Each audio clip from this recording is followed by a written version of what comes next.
Hey guys, welcome to the Encrypted Angels channel, and this is Daxx, and today I wanted to talk to you guys about trauma. I went ahead and went to the American Psychological Association website that defines trauma as an emotional response to a terrible event, like an accident, rape, or natural disaster. Immediately after the event, shock and denial are typical. Longer-term reactions include unpredictable emotions, flashbacks, strained relationships, and even physical symptoms like headaches and nausea. While these feelings are normal, some people have difficulty moving on with their lives. The next thing I wanted to talk about is the three main areas of the brain that processes stress. And that area of the brain, all three areas, are changed by trauma. And so first we have the hippocampus. And here is a picture. The hippocampus is a center for emotion and memory. Also, we have the amygdala. And the amygdala is a center for creativity and rumination.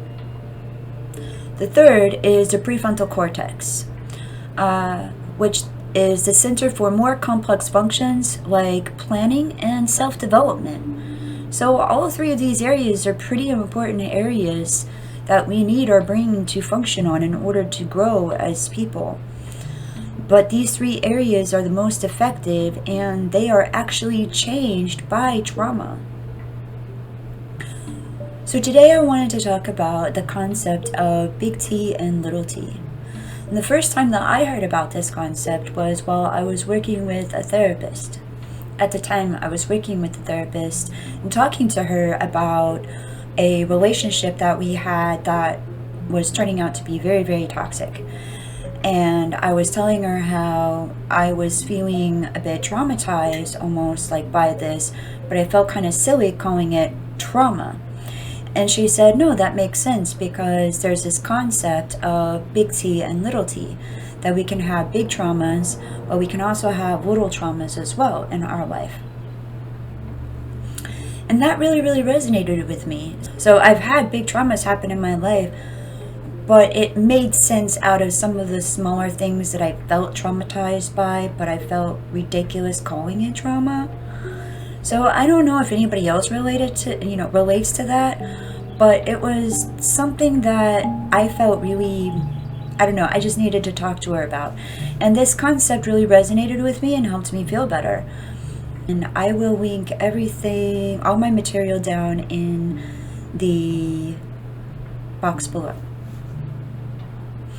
And at Brickle Associates, they are actually very against this whole concept of big T and little t, and they have a very valid point as to why. They feel that you cannot weigh trauma. You cannot determine one trauma is bigger or less than or more or whatnot than the other, so that there is no way to really truly quantify that. They state on their website, trauma is a fundamental feeling of threat. It's a perceived lack of safety, and it's different for everyone. Trauma is more about the impact than the cause. It's about how the trauma is remembered in the body. It is not up to us to judge or quantify or size up the impact of someone's trauma. The only person who can do that is a person who feels it. And I completely agree with this statement, that nobody else can quantify or size up what is or is not trauma to you. So I have often said that trauma is within the eye of the beholder. So what is trauma to one person may not be to another. And this is the reason why we have some people that go through, I have met with people or talked to people that make my life look like a trip to Disneyland, and yet they do not have dissociative identity disorder, but I do. So it's often made me wonder why. Why is it that some people have this and some people don't? And that really is $1 million question. And so there's not enough research, I don't think, really to know more about that. So yeah. I do want to say that I agree 100% with Brickle Associates when they say that you cannot quantify or size up another person's trauma. The only person that can do that is you. All right, guys. So, also, if you're still around, I wanted to let you guys know we got a new tattoo. So there you go. Yay! There we go. Maybe I can hold my arm up like this. Okay. Yay! So yeah, and I will include a picture. So this is very, very special to us. We got this tattoo about a week and a half ago with our oldest daughter. And I made this image to show you guys. And so that is, yeah, we got matching mother and daughter tattoos. Yay!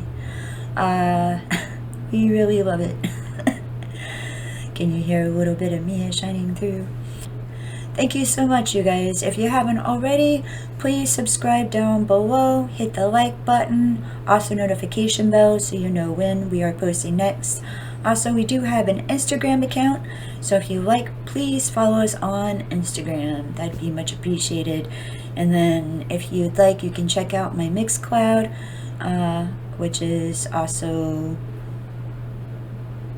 down below somewhere. All right. Take care, guys. Mwah. Bye.